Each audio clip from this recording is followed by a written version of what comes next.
नमस्ते, मैं किरण यादव। जब हमारे देश के मानसिक विकलांग जनता जब अपनी खुशी से ऐसे कसाई को चुन रही है तो फिर किसी को क्या जरूरत है आवाज उठाने की। भाई कहीं भी हो रहा है वो जनता की मंजूरी से ही हो रहा है। अगर जनता पर कोई अत्याचार कर रहा है तो जनता की मंजूरी से कर रहा है। भाई इस पर किसी को नहीं बोलना चाहिए, पक्ष विपक्ष को। क्या जरूरत है हम जैसे लोगों को इनके लिए आवाज उठा करके पर्सनली टारगेट पे हो जाना। क्योंकि आपको पता है कि जितना भी जमीन है, जड़ जंगल जमीन है, वो तो भूमिहार और राजपूत के कब्जे में है, ठाकुर के कब्जे में है। जितना भी व्यापार है वो ब्राह्मण और बनिया के कब्जा में है। आपको 10 लाख मंदिर में 50 लाख ब्राह्मण हाई फाई नौकरी कर रहा है। इनके पास में क्या है?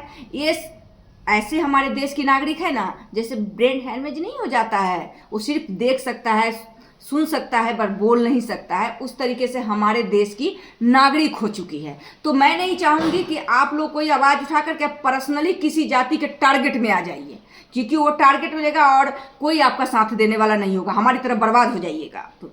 तो इससे जब अगर गैया का ये में राजी है तो क्या जरूरत है आवाज उठाने की। भाई छोड़िए, अब मैं तो कहती हूँ जैसे चल रहा है उसी तरीके से अब इनको चलने दीजिए। जब हर चीज इनकी सहमति से हो रहा है इनके साथ में, फिर बोलने की क्या जरूरत है? किस लिए है तौबा मचा रखे हैं लोग।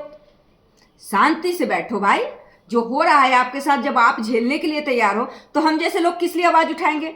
और सोशल मीडिया पर क्यों हंगामा मचाते हो कि हमारी बेटी के साथ बलात्कार हो गया, बहन के साथ बलात्कार हो गया, हमारी जमीन पे किसी ने कब्जा कर लिया तो ये हमें मर्डर कर दिया, कोई जात के नाम पे हमें प्रताड़ित कर रहा है। ये सब बातें बंद करो, क्योंकि आपकी सहमति से आपके साथ ऐसा हो रहा है। एक बात बताओ, एक अपराधी किस्म का लोग आप पर कब्जा कर रखा है, यहां तक कि स्टीन फाइल जिसको सुन करके स्टीन फाइल के नाम लोगों के मन में घृणा पैदा हो जाती है। और वही मामला जगह जगह से अब अपने भी देश में उजागर होने लगा है। आपने बिहार की कहानी सुनी होगी कि कैसे छोटी छोटी बच्चियों को सुई दे करके जवान किया जाता है और फिगर के हिसाब से उनका बॉडी लगा करके बिचौलिए बेचते हैं।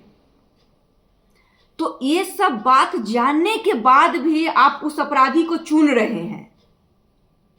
तो आप चाहते हैं कि आपका देश गुलाम, आप तो पहले से गुलाम है ही, और भी कोई दूसरा देश आकर के इस देश पर कब्जा करे और फिर से आप पर कोड़ा चढ़ाए और नील की खेती फिर से करवा करके वो अपने देश में ले जाए। क्योंकि आप लोगों को ना कहते हैं कि भैंसिया के कभी भी सुख बर्दाश्त नहीं होता है, उस तरीके के हमारे देश की जनता हो चुकी है। तो कोई जरूरी नहीं है बोलने के लिए और किसी के, क्योंकि पर्सनली अगर मैं बोलती हूँ तो आपको पता है कि कैसे कैसे मेरे को टारगेट में लिया जाता है। तो रही बात मेरी, तो मुझे कोई टारगेट में रहता है तो मैं किसी को छोड़ नहीं देती हूँ। मैं अपना बदला तो चाहे मैं हार के जीत के लड़ के ले ही लेती हूँ, छोड़ती तो मैं भी नहीं हूँ। लेकिन ये सोचो कि जब तुम लोगों के साथ होता है तो हाय तौबा मचा करके रख देता है, और कहीं से कुछ नहीं तो क्या होता है? आवाज उठाने वाला क्या करेगा? जो राजनीति वाला जाता है तुम्हारे साथ राजनीति वाला खेल खेल लेता है। और क्या होता है आप लोगों के साथ में? और जब आपकी मर्जी है भाई, आप चुन रहे हो ऐसे लोगों को, तो आपके साथ जाहिर सी बात है, सिंपल सी बात है कि ये हो रहा है तो सही हो रहा है, होने दीजिए। है तौबा मचाने की कोई जरूरत नहीं है। सोशल मीडिया है, आप जाइए नाचिए गाइए अपने और घर की औरत के, कोई जरूरी नहीं है घर बना करके दीवार ऊंचा करने की। औरत से नचवाइए और खाइए। अब ज्यादा ये हंगामा मचाने की जरूरत नहीं कि हमारे जात के नाम पर ये हुआ वो हुआ। कहीं कुछ भी नहीं हुआ, आपकी मर्जी से सब कुछ हो रहा है। क्योंकि अब यही एक कड़वी सच्चाई है भैया जी। मीडिया भी की हुई है आपकी, मीडिया में भी वो फॉरवर्ड काम कर रहा है। आपके लिए आवाज कौन उठाएगा? जब आपका अधिकार नहीं है एक वोट करने का, और वोट भी आप दूसरे की सलाह से करते हैं, तो कान में रुई ठूंस लीजिए, आंख पर पट्टी बांध लीजिए, और जो भी आपके साथ हो रहा है उसको सहन करने का भी सीख लीजिए आप।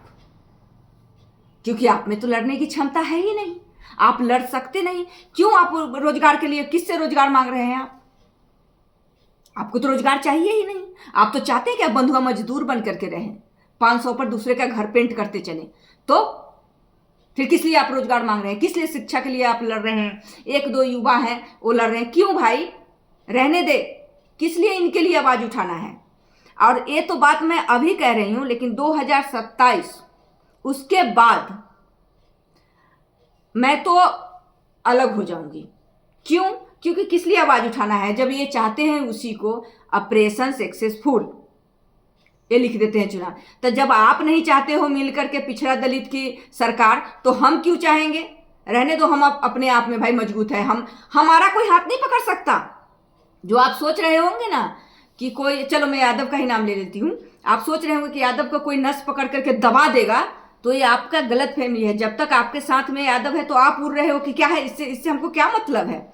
लेकिन एक दिन यादव जब हाथ छोड़ देगा ना, और जब वो अपने पर डिपेंड हो जाएगा, तो वो मजबूत हो जाएगा। और अपनी हालत आप खुद देख लेना कि आप किससे लड़ सकते हो कि नहीं लड़ सकते हो।